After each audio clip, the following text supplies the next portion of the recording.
Hey guys, SaintsKnight here, welcoming you guys back to the channel here with another episode of the F1 Show.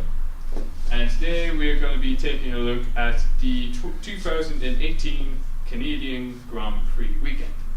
And well, if you guys have watched the previous F1 show, you may know what's coming up on why I actually really enjoyed this Grand Prix. But you know what? Today we're actually going to be talking about qualifying, the race, and to round it off, we'll end with how the drivers are, like in the standings, after the results of this race. Well, that's then, and this is now, and as for now, ladies and gentlemen, if you do want to keep seeing the F1 show on the channel, you know what to do. Don't forget to smash the thumbs up button. So let's start, as we always do, apart from last week's, with qualifying. And qualifying was a really good one for me. It was entertaining as well.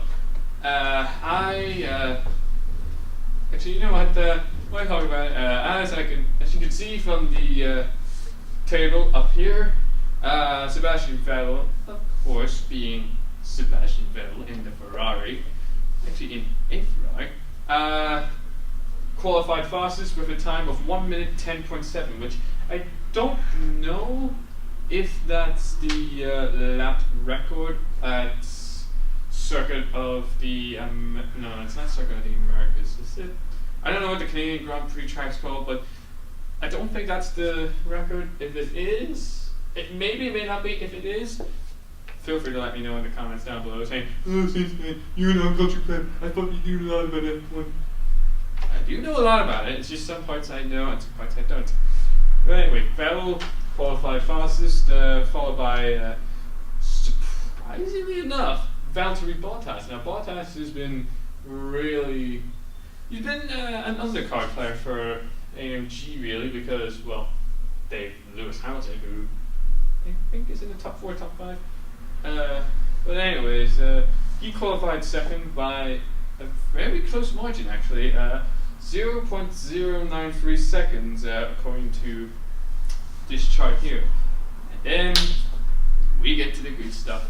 We get to my boy Max Verstappen qualifying third, completing the top 3 on the grid with a time of 1 minute 10.937, as it says in the chart here, a full 1.73 seconds slower than a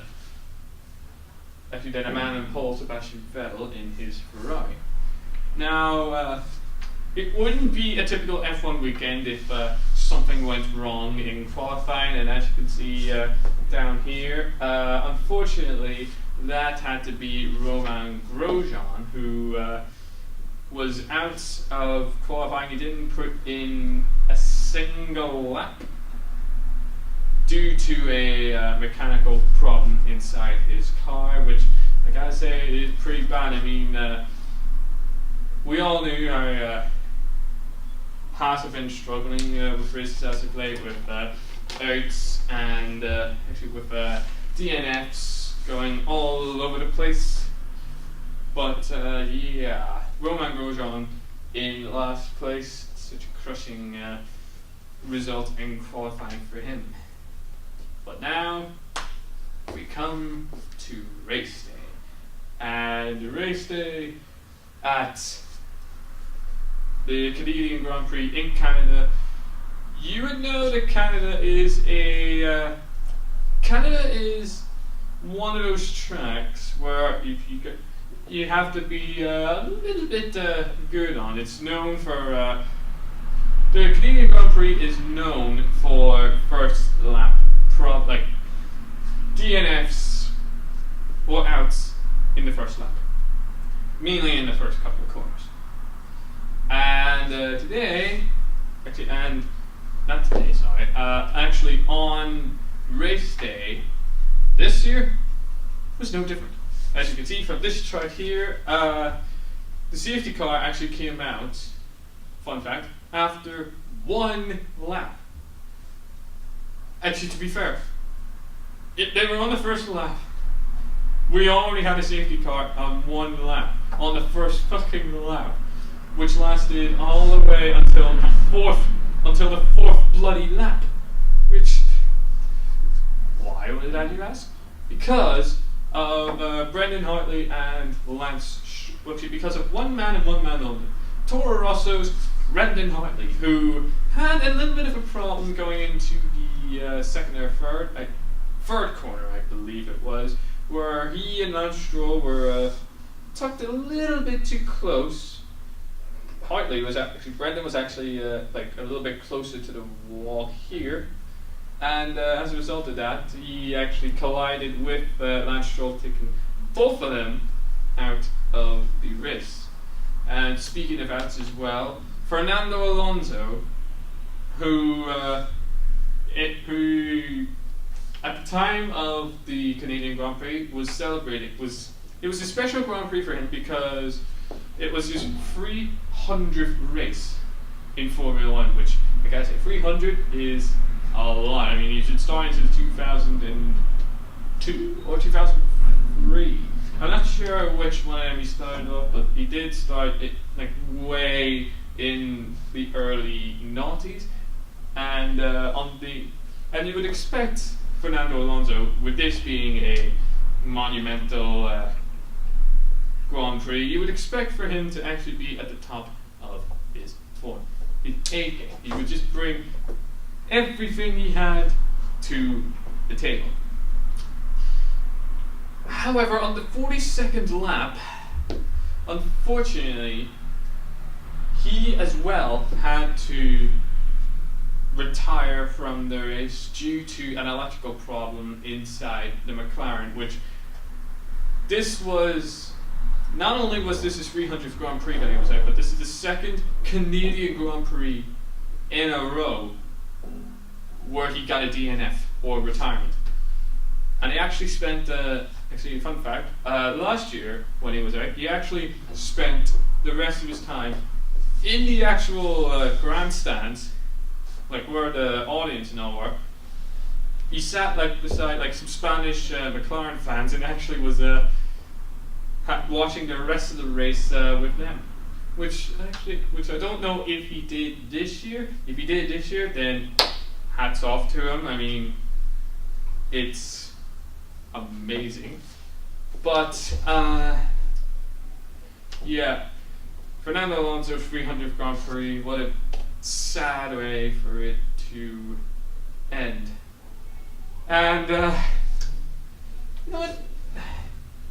There was, on the last lap, something, as the last lap had actually entered, nobody had actually told this, actually, let me tell you the story. There was this woman who was a celebrity who was given the honors of waving the checker flag when the race was ended. Now, if you don't know how the checker flag works, basically, checker flag signals the end of the final lap or the last lap of the race, or the race coming to an end. The race coming to an end, which that's what the checker flag's for. Somebody didn't tell this model though that you were supposed to do that at the end of the race rather than the last lap, which caused a hell of a lot of debate with the FIA and the drivers, which has the FIA at the time of recording thinking about automatic checkered flags, like checkered flags being waved automatically, which is a stupid idea. First, they get rid of the grid girls. Now this, Liberty Media, who now owns F1, do not take what was good about Formula 1 and butcher it. Don't do that. But I'm rambling on about that. That could be a separate video if you want. But for now, what we have to know is that, of course, Sebastian Vettel started in first, and he ended the race in first place.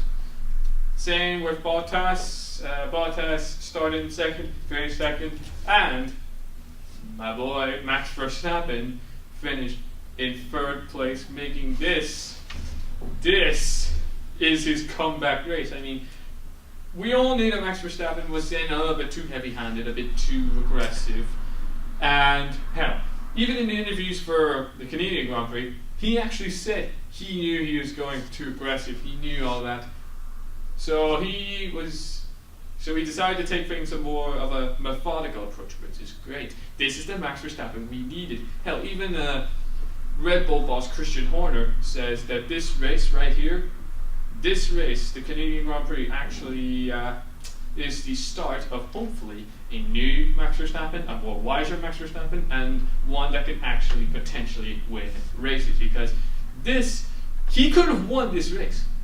He could have won this race. If you'd seen his practice times, they were amazing. He was fastest in the practice sessions, practice 1, practice 2, and practice 3. He was the fastest driver out of all of them, outpacing Vettel, Bottas, hell, even last year's champion, actually current champion at the time of recording, Lewis Hamilton.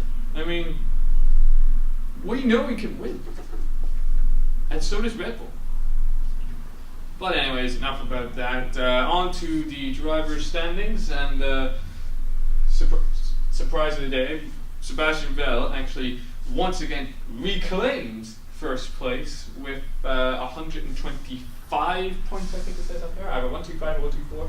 I'm thinking 125, with Lewis Hamilton behind by one single point. So this championship is going to be tense, and that is what we need, a tense, close season which gets all racers a competitive edge. And hell, it's still, even if there's still a point between Vettel and Hamilton, you'd think it would just be between those two, right?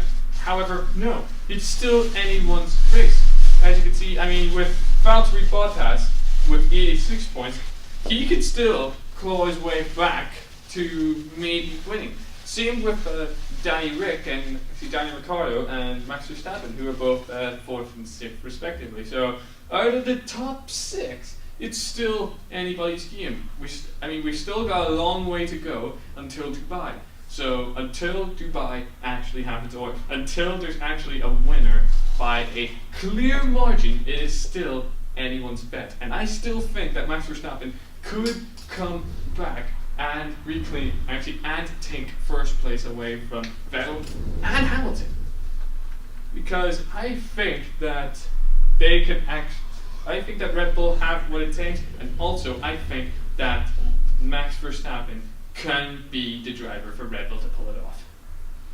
So that was my analysis of the Canadian Grand Prix. What did you guys think of the race?